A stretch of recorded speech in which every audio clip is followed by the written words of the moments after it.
ああ、やっちまったな。はいどうも、パパレモンガレージです。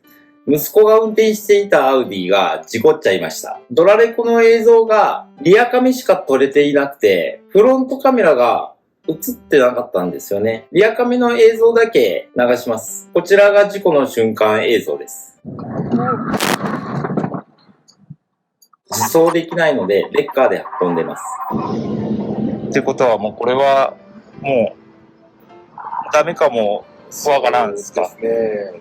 全損金額超えてしまうとなると、保険会社さんも手がれちゃいますので。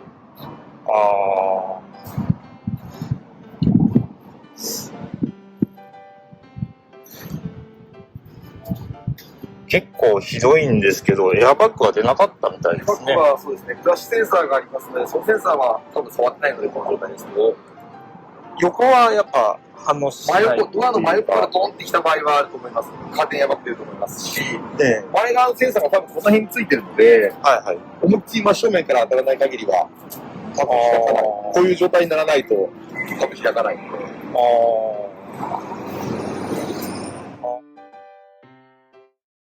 今回事故の状況は、見通しの悪い3差路で、アウディは右側前方の側面にぶつかっています。相手の車は直進なので、フロントがぶつかっています。修理見積もりが車両保険より超えているため、全損になりました。怪我の方は幸い大したことなく済みました。まさかお釈迦になるとは思いませんでしたので、ちょっとショックですね。それで、2年と半年間アウディを乗って良かった点をお伝えしたいと思います。最近意外と若い方でアウディに関心を持たれる方が見えてコメントもちらほらいただいてます。ぜひ若い人にこそドイツ車を乗っていただきたいと思います。その理由はですね、車種にもよりますが、ドイツ車は衝突安全ボディが優れているからです。日本車よりも搭乗者を守ってくれるボディだと思っています。若い人ですと運転の経験年数が短くて未熟ですので、年配の方と比べると圧倒的に事故率が高いです。万が一事故を起こした時に、アウディに限らずドイツ車ならば身を守ってくれる可能性が高いからです。今回相手の車はプリウスなんですけど、新しい方のプリウスでしたので、おそらく先進装備がついているはずなんですね。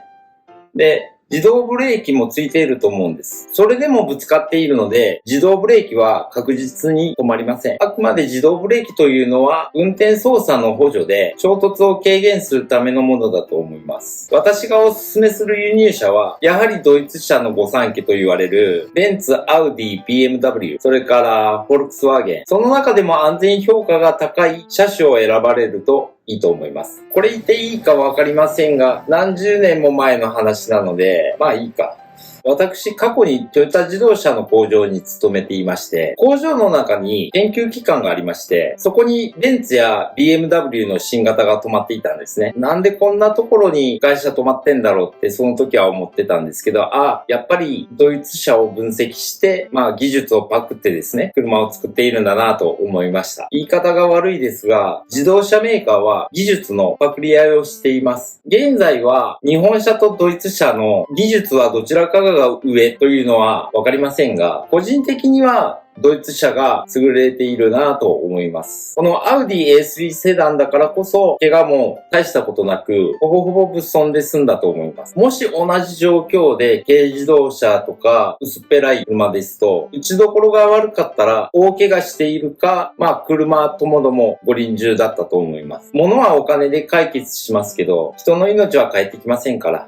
若い人にこそおすすめしたい車です。親心としては家族が無事に帰ってくることを望んでいます。息子はまだまだ運転が未熟ですので、アウディに乗らせておいてよかったなと実感してます。若いのでね、調子に乗ってマウント取ったり、生きりたいっていう気持ちはわかりますが、一般道で生きてもダサいだけです。そんな運転するなら、サーキットでも行って、サーキット場内でマウント取ってくださいと。そっちの方がかっこいいです。と息子には説教しました。やはり一般道や公道では、バスやトラックの運転手さんのような、周りに気を配ったような安全運転するドライバーこそが、本当に上手いドライバーだと私は思ってます。でね、そういうプロのドライバーさんたちの運転を見習えと息子には言ってます。皆さんはね、ちゃんと安全運転していると思うので、無謀な運転とかはしないと思いますが。